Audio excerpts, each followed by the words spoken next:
निर्वाचन प्रणाली। प्रश्न नंबर 1 है, जॉन स्टुअर्ट मिल के द्वारा जिन चुनावी सुधारों का समर्थन किया गया उनमें सम्मिलित थे। तो उत्तर है उपयुक्त में सभी, यानी आनुपातिक प्रतिनिधित्व, बहुल मतदान, खुला मतदान और महिला मताधिकार।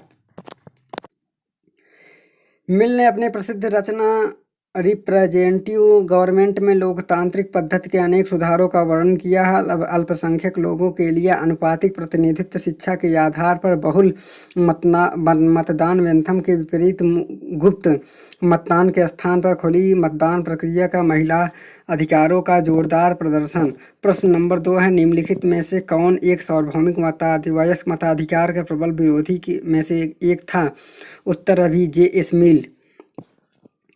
राजनीतिक जीवन के संचालन में सबसे अधिक बुद्धिमान सदस्यों की बुद्धि तथा सदाचार का प्रभाव पड़े, इस उद्देश्य की दृष्टि से मिल ने सार्वभौम वयस्क मताधिकार का प्रबल विरोधी था। उन्होंने सुझाव रखा कि शासकों का चुनाव अज्ञानी और विवेकहीन जनता पर नहीं छोड़ जाना चाहिए,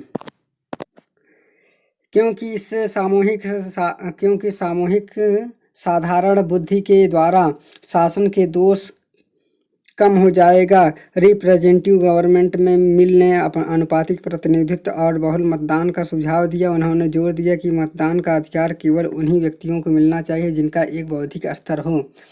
प्रश्न नंबर 3 है, निम्नलिखित में से कौन एक सार्वभौम वयस्क मताधिकार का प्रबल विरोधी में से एक है? तो उत्तर है जे.एस. मिल।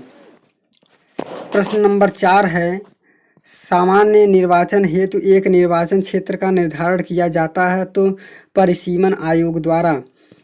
सामान्य निर्वाचन हेतु निर्वाचन क्षेत्र का निर्धारण परिसीमन आयोग द्वारा किया जाता है। परिसीमन आयोग अधिनियम 1952 में यह प्रावधान है कि 10 वर्ष बाद होने वाले प्रत्येक जनगणना के पश्चात निर्वाचन क्षेत्रों का परिसीमन किया जाएगा। चौथे परिसीमन आयोग के अध्यक्ष न्यायमूर्ति कुलदीप सिंह थे।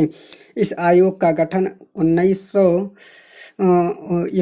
गठन 12 जुलाई 2002 को किया गया था।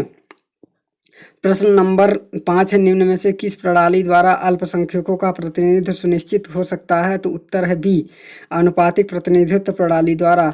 अल्पसंख्यकों को प्रतिनिधित्व दिलाने के लिए अनुपातिक प्रतिनिधित्व प्रणाली सबसे अधिक लोकप्रिय है। इसका उद्देश्य सभी राजनीतिक दलों को विधानमंडल में प्राप्त मतों के आधार पर प्रतिनिधित्व देना है। इसके 3 प्रमुख तत्व हैं। बहुसदस्यीय निर्वाचन क्षेत्र होता है, उम्मीदवार मतों का एक निश्चित कोटा प्राप्त करने पर विजयी होता है, व्यवस्थापिका में समान और उपयुक्त प्रतिनिधित्व प्रदान किया जाता है। प्रश्न नंबर 6 है, चुनाव सुधार हेतु भारत में किस वर्ष जगन्नाथ राव समिति का गठन किया गया? तो वर्ष 1971 में। पूर्व वित्त मंत्री जगन्नाथ राव की अध्यक्षता में चुनाव सुधार हेतु 21 सदस्यीय कमेटी का गठन जुलाई 1971 में किया गया। प्रश्न नंबर 7 है, वह मतदान व्यवस्था जिसमें मतदाता किसी प्रत्याशी को एक से अधिक मत दे सकता है तो उसे क्या कहते हैं? तो उसे कहते हैं संचयी मतदान। संचयी मतदान प्रणाली अनुपातिक प्रतिनिधित्व प्रणाली का एक भाग है। इसका प्रयोग बहुसदस्यीय निर्वाचन क्षेत्रों में किया जाता है। इसमें मतदाता को यह अधिकार होता है कि उसे प्राप्त मतों को एक ही उम्मीदवार को दे दे या सभी उम्मीदवारों को बीच बांट दे। प्रत्येक मतदाता को उतने मत देने का अधिकार होता है जितने सदस्य किसी निर्वाचन क्षेत्र में चुने जाते हों। प्रश्न नंबर 8, सरकार का फोर्थ स्टेट किसे का माना जाता है? तो उत्तर है अखबार। अखबार को फोर्थ स्टेट माना जाता है। समाचार पत्र लोकमत के निर्माण में महत्वपूर्ण योगदान देते हैं। ये सरकार के राजनीतिक, सामाजिक और आर्थिक गतिविधियों से जनसाधारण को अवगत कराते हैं। अखबार ही सरकार की नीति की स्वरूप आलोचना करते हैं और शासन की त्रुटियों को जनता तक पहुंचाते हैं। अतः अखबार सरकार व जनता के बीच एक ऐसी कड़ी का काम करते हैं जिससे सरकार की बात जनता तक और जनता की बात सरकार तक पहुंच सके। प्रश्न नंबर 9 है, निम्नलिखित में से कौन से कार्य राजनीतिक दल करते हैं? तो उत्तर है ए, लोक मत का निर्माण। राजनीतिक दल लोकमत के निर्माण के प्रयत्नों में निरंतर लगे रहते हैं, क्योंकि लोकमत ही उन्हें सत्ता में बनाए रखने या सत्ता में लाने का साधन है। बिखरे हुए विचारों को निश्चित सूत्र में पिरोने का काम राजनीतिक दल ही करते हैं। यह समस्याओं के प्रति जनता को सचेत करते हैं, जिससे जन जागृति उत्पन्न होती है और लोकमत के निर्माण में मार्ग प्रशस्त होता है। प्रश्न नंबर 10 है, जनमत के निर्माण मुख्य तत्व है। तो उत्तर है बी, स्वतंत्र प्रेस। जनमत के निर्माण में परिवार, स्वतंत्र प्रेस और शिक्षण संस्थाएं सभी को भूमिका होती है, परंतु स्वतंत्र प्रेस की भूमिका सबसे महत्वपूर्ण होती है। अन्य संस्थाओं में जनमत का स्वरूप एक पक्षीय हो सकता है या संकीर्णता से ग्रसित हो सकता है, किंतु स्वतंत्र समाचार पत्र अपेक्षाकृत अधिक निष्पक्ष और दृष्टिकोण में व्यापकता रखते हैं, इसलिए उन्हें शासन का चौथा स्तंभ कहा जाता है। प्रश्न नंबर 11 है, निम्न में से कौन लोकमत के अभिकरण के रूप में गलत सूचीबद्ध किया गया है? उत्तर है डी, उपयुक्त में से कोई नहीं। परिवार तथा प्राथमिक समूह, शिक्षण संस्थाएं, संचार के साधन आदि ये लोकमत के साधन है। प्रत्येक देश में सार्वजनिक महत्व के प्रमुख मुद्दे के बारे में जनमत का निर्माण होता है, जिसमें परिवार एवं तथा प्राथमिक समूह, शिक्षण संस्थाएं और संचार के साधन महत्वपूर्ण भूमिका निभाते हैं। उपयुक्त प्रश्न में विकल्प डी सही है। प्रश्न नंबर 12, निम्नलिखित में से कौन सा एक जनमत का अभिकरण नहीं है? तो उत्तर है बी, न्यायपालिका। न्यायपालिका जनमत निर्माण का अभिकरण नहीं है। न्यायपालिका में वैयक्तिक दावों का निस्तारण होता है, जिसका संबंध सार्वजनिक प्रश्नों से कदापि नहीं है।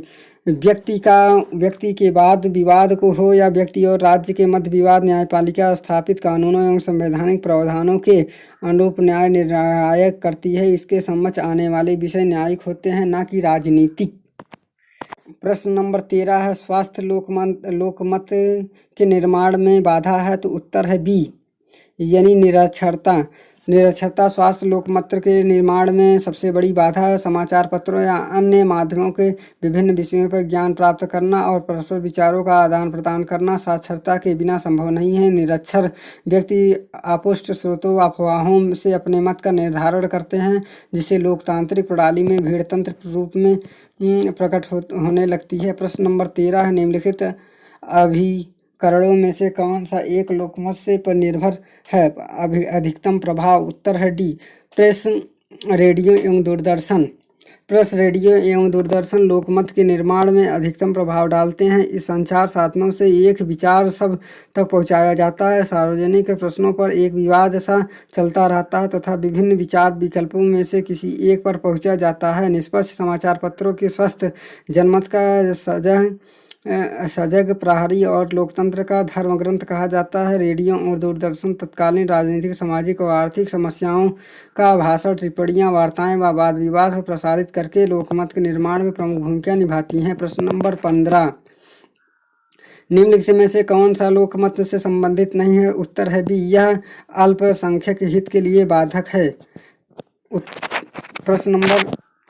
प्रश्न की व्याख्या। लोकतांत्रिक शासन प्रणाली में सामाजिक जीवन के विभिन्न संगठनों की अंतःक्रिया चलती रहती है। कुछ संगठन सार्वजनिक हितों के प्रतिकूल आचरण में संलग्न हो जाते हैं। ऐसे कार्यों में सशक्त रोक केवल लोकमत ही लगा सकता है। अल्पसंख्यक हित संकीर्णता पर आधारित है, जबकि लोकमत व्यापक दृष्टिकोण से मसले पर विचार करते हुए अपने दृष्टिकोण बनाता है। प्रश्न नंबर 16 है, निम्नलिखित में से कौन सा कथन सत्य है? तो उत्तर है बी, सामान्यतः कानून तथा जनमत परस्पर सदृश होते हैं। वर्तमान लोकतांत्रिक व्यवस्थाओं में कानून निर्माणक संस्थाएं कानून निर्माण में लोकमत का सम्मान करती हैं। संसद जैसी संस्थाओं में सदस्य जनता द्वारा चुनकर आते हैं, इसलिए वे जनमत के प्रति संवेदनशील होते हैं। नीति निर्देशक तत्वों को कानूनी और संवैधानिक संरक्षण प्रदान करना कानून और लोकमत के मध्य सादृश्यता की ओर संकेत करते हैं। प्रश्न नंबर 17 है, नीचे दो वाक्य दिए हैं ए और आर, आधुनिक राजनीति के लिए राजनीतिक दल जीवन की रेखा है। आर है प्रतिनिधित्वात्मक संस्थाओं के विकास एवं मताधिकार के विस्तार एवं विकास के सहायक राजनीतिक दल उत्पन्न होते। तो उत्तर है बी सही, ए आर दोनों सही। ए आर ए की सही व्याख्या आर नहीं करता है। प्रश्न नंबर है 18, निर्वाचक समूह का अर्थ है। उत्तर होगा मतदाताओं की संस्था।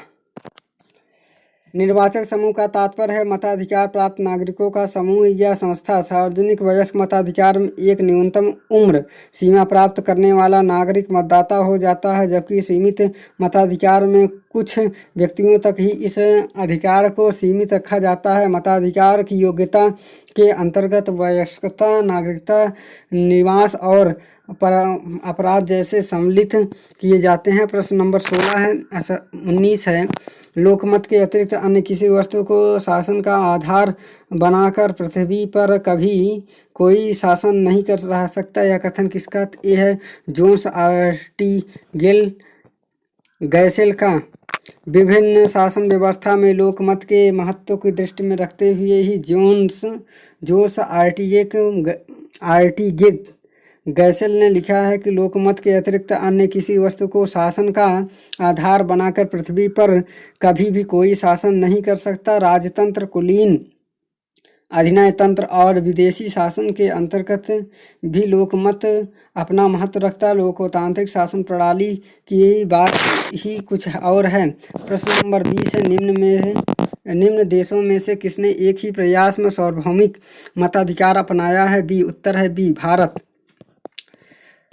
अनुच्छेद 326 के अनुसार लोकसभा और प्रत्येक राज्य की विधानसभा के लिए निर्वाचन वयस्क मताधिकार के आधार पर होंगे, अर्थात प्रत्येक व्यक्ति जो भारत का नागरिक है और सभी ऐसी तारीख को जो समुचित विधानमंडल द्वारा बनाई गई है किसी विधि द्वारा या उसके अधीन इस नियत की जाए कम से कम 18 वर्ष को आयु का हो और इस संविधान या समुचित विधानमंडल द्वारा बनाई गई किसी विधि के अधीन अनिवास चित्तविकृत अपराध या भ्रष्ट या अवैध आचरण के आधार पर अन्यथा निर्हित ना कर दिया जाए, ऐसी किसी निर्वाचन मतदाता के रूप में रजिस्ट्रीकृत होने का हकदार होगा। कोई व्यक्ति उपयुक्त वर्णित दशाओं के पूर्ति की स्थिति में लोकसभा तथा विधानसभा के निर्वाचकों में मत देने का अधिकार रखता है, परंतु तभी जबकि निर्वाचक नामावली में उसका नाम विदित दर्ज हो। 61वें संवैधानिक संशोधन अधिनियम 1988 द्वारा मताधिकार हेतु न्यूनतम आवश्यक आयु 21 वर्ष से बढ़ाकर 18 वर्ष घटाकर 21 वर्ष से घटाकर 18 वर्ष कर दी गई। प्रश्न नंबर 21 है, आदिष्ट प्रतिनिधित्व से अभिप्राय है? तो उत्तर है भी, प्रतिनिधि निर्वाचकों के अधीन कार्य करते हैं। अधिष्ठ प्रतिनिधि का अर्थ है प्रतिनिधि को निर्वाचकों का आदेश के अनुसार कार्य करने के लिए लिया जाता है। ऐसे प्रतिनिधि में प्रतिनिधि अपनी इच्छा कुछ भी महत्व नहीं रखते, वह केवल निर्वाचकों की इच्छा को अभिव्यक्त करते हैं। वह प्रत्येक निर्वाचक निर्णय निर्वाचकों के स्पष्ट आदेश के अनुरूप ही करता है। वर्तमान समय इसे व्यावहारिक माना जाता है। प्रश्न नंबर 22 है, एकल संक्रमणी मत प्रणाली का सर्वप्रथम प्रतिपादन करने वाले राजनीतिक चिंतक का नाम बताइए। तो बी है थॉमस हेयर। एकल संक्रमणी मत प्रणाली का सर्वप्रथम आविष्कार थॉमस राइट्स हिल ने किया है। डेनमार्क में इस प्रणाली का सर्वप्रथम प्रयोग चुनावों में किया गया, लेकिन एकल संक्रमणी मत प्रणाली का सर्वप्रथम व्यवस्थित प्रतिपादन करने वाले राजनीतिक चिंतक ब्रिटिश विधिवेत्ता थॉमस हेयर थे, जिन्होंने इसका प्रतिपादन अपनी पुस्तक द मशीनरी ऑफ रिप्रेजेंटेशन सन 1857 में किया। उन्होंने अनुपातिक प्रतिनिधित्व प्रणाली की भी सर्वप्रथम प्रतिपादन किया। हेयर प्रणाली भी कहा जाता है। प्रश्न नंबर 23 है, एक नमनीय और अलिखित संविधान पाया जाता है? तो उत्तर है ग्रेट ब्रिटेन में। ब्रिटिश संविधान विश्व का सबसे प्राचीन और एकमात्र आलिखित संविधान है। वर्तमान में अधिकांश संविधान बहुत कुछ विशिष्ट संविधान के प्रक्षिप्त अंश है। ब्रिटिश संविधान की प्रमुख विशेषता विकसित संविधान, आलिखित संविधान, एकात्मक संविधान, विधि का शासन, लचीला संविधान, संसद की सदस्यता और संसदीय शासन प्रणाली, सीमित राजतंत्र एवं द्विदलीय पद्धति। प्रश्न नंबर 24 है, हेयर प्रणाली का संबंध है? तो हेयर प्रणाली का संबंध एकल संक्रमणी पद्धति से है। एकल संक्रमणी पद्धति को हेयर प्रणाली के नाम से जाना जाता है। एकल संक्रमणी मत प्रणाली में प्रत्येक मतदाता वोट तो एक ही देगा, किंतु वह मतदाता पात्र पर अपना पसंद 1 2 3 4 लिखकर वरीयता क्रम में प्रदर्शित करेगा। वह किस क्रम में उम्मीदवारों को पसंद करता है, चाहे कितनी ही प्रत्याशी क्यों न खड़े हो। इसमें निर्वाचन क्षेत्र में न्यूनतम 3 सदस्य होने चाहिए। एकल संक्रमणी प्रणाली अल्पसंख्यकों को प्रतिनिधित्व देने की पद्धतियों में सबसे अच्छा मानी जाती है। प्रश्न नंबर 25 है, थॉमस हेयर का नाम किस निर्वाचन पद्धति से जुड़ा है? तो उत्तर ए है आनुपातिक पद्धति से। प्रतिनिधित्व की अनुपातिक पद्धति का प्रतिपादन 18वीं शताब्दी में थॉमस हेयर ने अपनी पुस्तक प्रतिनिधि का चुनाव में किया था। इसलिए प्रतिनिधित्व की अनुपातिक प्रणाली को हेयर प्रणाली भी कहा जाता है। इस पद्धति में एक बहुसदस्यीय निर्वाचन क्षेत्र होता है तथा निर्वाचन क्षेत्र के प्रत्येक मतदाता को उम्मीदवारों की संख्या के बराबर मत देने का अधिकार होता है।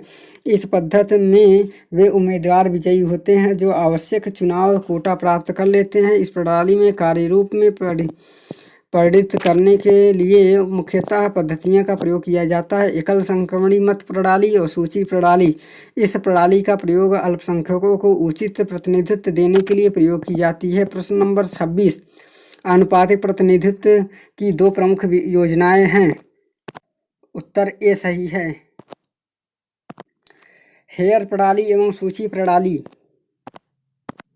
प्रश्न नंबर 27 से निम्नलिखित समूह को समानुपातिक प्रतिनिधित्व प्रणाली के आधार पर विचार कीजिए तथा नीचे दिए गए कोड की सहायता से सही उत्तर का चयन कीजिए। पहला है बहुसदस्यीय निर्वाचन प्रणाली, सही है। फिर तीसरा है उम्मीदवार अधिक संख्या मत प्राप्ति के आधार पर निर्वाचित घोषित होते हैं। विजयी होने वाले निर्वाचन कोटा के अनुरूप मत प्राप्त करना होता है। उत्तर डी सही है। समानुपातिक प्रतिनिधित्व प्रणाली में प्रतिनिधित्व को अधिक न्यायोचित बनाने के लिए सभी वर्ग, दलों, हितों तथा समूहों को उसके समर्थन में अनुपात में प्रतिनिधित्व उपलब्ध कराने की व्यवस्था होती है। इस प्रणाली के 3 मुख्य प्रकार हैं। प्रथम एकत्रीभूत प्रणाली, द्वितीय एकल संक्रमणी मत प्रणाली और तृतीय सूची प्रणाली। उपयुक्त कथन में 1 और 2 और 4 सत्य हैं क्योंकि अधिक संख्या में मत प्राप्ति के आधार पर उम्मीदवार का निर्वाचन होना सामान्य बहुमत प्रणाली की विशेषता है, न कि समुचित समानुपातिक प्रतिनिधित्व प्रणाली की। प्रश्न नंबर 28 है, निर्वाचन की सूची पद्धति में मुख्यतः किसको लाभ होता है? तो उत्तर है सी, समूहों और दलों को। निर्वाचन की सूची पद्धति में समूहों एवं दलों को लाभ होता है। राजनीतिक दलों के विकास के कारण आजकल चुनाव दलीय आधार पर मुख्यतः होने लगे हैं, जिसमें उम्मीदवारों का विशेष महत्व नहीं रहता। यही कारण है कि अनुपातिक प्रतिनिधित्व प्रणाली में सूची व्यवस्था का प्रयोग किया जाने लगा है। इसी सूची प्रणाली इसलिए कहा जाना चाहिए क्योंकि इसमें उम्मीदवार व्यक्तिगत रूप से चुनाव नहीं लड़ते, वरन राजनीतिक दलों की सूचियां चुनाव मैदान में होती हैं। इसमें मतदाता विभिन्न सूचियों में से किसी एक सूची को मत देता है। दलों को स्थानों का विवरण सूचियों के मिलने वाले मतों के आधार पर किया जाता है। इसके लिए सामान्यतः 3 विधियों का प्रयोग किया गया: अधिकतम शेषफल व्यवस्था, उच्चतम औसत व्यवस्था और 5% धारा व्यवस्था।